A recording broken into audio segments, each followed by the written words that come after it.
사랑의 샘 평화의 소리 KCR 뉴질랜드 뉴스입니다.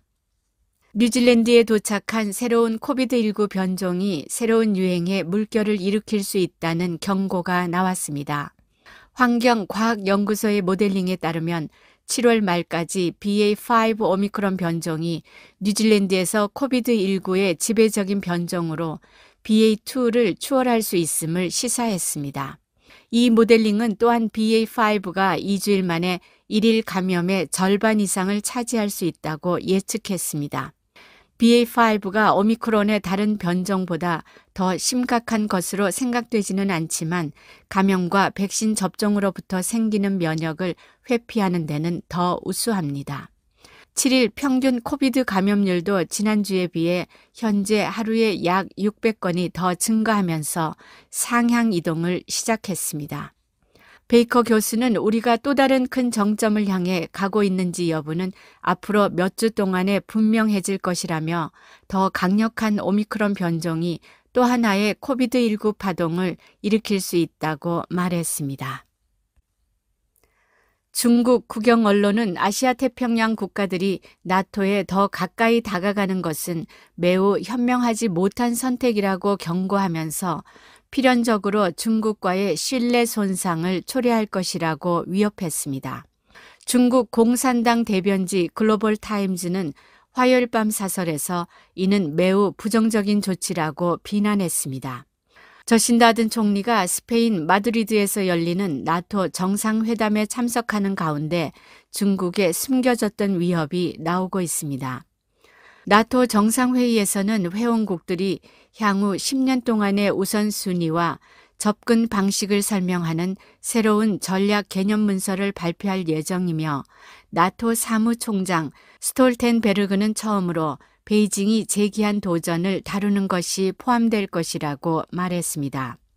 뉴질랜드는 나토 정상회담에 초청된 아시아 태평양 4개국 중 하나입니다. 경찰이 지난 3월 국회에서 있었던 코로나19 백신 접종 의무화 반대 시위에 시험 단계에 있는 음향 대포를 사용한 것으로 밝혀져 논란이 일고 있습니다. 원뉴스는 공공정보법에 따라 입수한 문서에 따르면 경찰은 지난 3월 6일 국회 광장 점거 시위자들을 향해 2대의 장거리 음향 장치를 배치했다며 이날은 시위자들과 경찰이 23일간 대치했던 백신 의무화 반대 시위의 마지막 날이었다고 밝혔습니다. 이 장치는 지난 2000년 미국 군함 USS 콜에 대한 알카에다의 자살 폭탄 테러 사건 후 개발된 것으로 소리의 세기가 제트 엔진 바로 뒤에 서 있는 것과 같은 140데시벨까지 올라가는 것으로 알려졌습니다. 120데시벨이 넘어가는 소리는 청각에 영구적인 손상을 야기할 수 있기 때문에 해외에서도 음향 대포 사용은 많은 논란을 불러일으키고 있습니다. 요즘 증가하는 생활비에 대한 사람들의 생각이 깊어지고 그 증가하는 비용을 어떻게 관리하느냐는 은퇴에 큰 영향을 미칠 수 있습니다. 기록적인 물가 상승과 주택담보대출 금리 상승으로 생계비 압박이 지속되면서 뉴질랜드인들이 생존을 위해 키위세이버 계좌에서 돈을 인출하는 사례가 늘고 있습니다. 지난해 9월 금융감독원 키위세이버 연례 보고서에 따르면 재정적인 어려움으로 인한 인출액은 2020년보다 42.8% 증가했습니다. 2022년 생존을 위해 고군분투하는 뉴질랜드인들에게는 노후를 위한 저축은 더 멀어질 가능성이 커졌습니다. 또한 뉴질랜드 사람들이 집을 소유한 채로 은퇴할 가능성이 적기 때문에 은퇴를 위한 저축을 보호하는 것이 가장 중요해졌습니다. 인포매트릭스의 수석 경제학자 브래드 올스는 인프라에 대한 예상 자금 증가는 그 나라에 있어 진정한 격려의 신호라고 말했습니다. 인포매트릭스 인프라 파이프라인 프로파일 IPP의 새로운 분석에서는 향후 10년간 인프라 투자가 상당히 증가할 것으로 예측하고 있으며 총 지출은 1,720억 달러가 될 것으로 예상됩니다.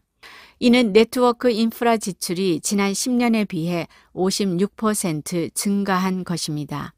경제학자 브래드 올스는 현재 많은 도전과 암울한 상황, 불황에 대한 이야기가 있지만 뉴질랜드의 네트워크 인프라에 향후 10년 동안 많은 투자가 추진되고 있다는 사실은 고무적인 신호이며 국가의 좋은 징조라고 말했습니다. 뉴질랜드는 추운 집으로 유명하고 겨울에 따뜻하게 지낼 수 없는 사람들을 위한 더 많은 지원을 요구하는 목소리가 커지고 있습니다. 자선단체들은 점점 더 많은 사람들이 전기세를 내기 위해 고군분투하고 있으며 겨울철 에너지 요금과 생활비는 부족하다고 말합니다. 많은 사람들이 다음 전력 요금이 많이 나올 것에 대비하고 있고 일부는 여전히 지난달 전기 요금 지불에 고군분투하고 있다고 마나와투 홈 버제팅 서비스의 레스 보이드 대표는 말했습니다. 낮은 사용자 요금제 로 유저 플랜즈가 폐지되고 추운 날씨에 난방기가 더 많이 가동되는 것은 모두 비용 상승의 요인이 되고 있습니다. 오타고 대학의 연구원 캐롤라인 셔터 박사는 에너지 빈곤이 그 나라의 겨울 사망률의 중요한 요인이며 겨울에 매년 약 1,600명의 사망자와 7,000명 이상의 입원 치료를 받고 있다고 말했습니다. 오늘의 환율 정보입니다.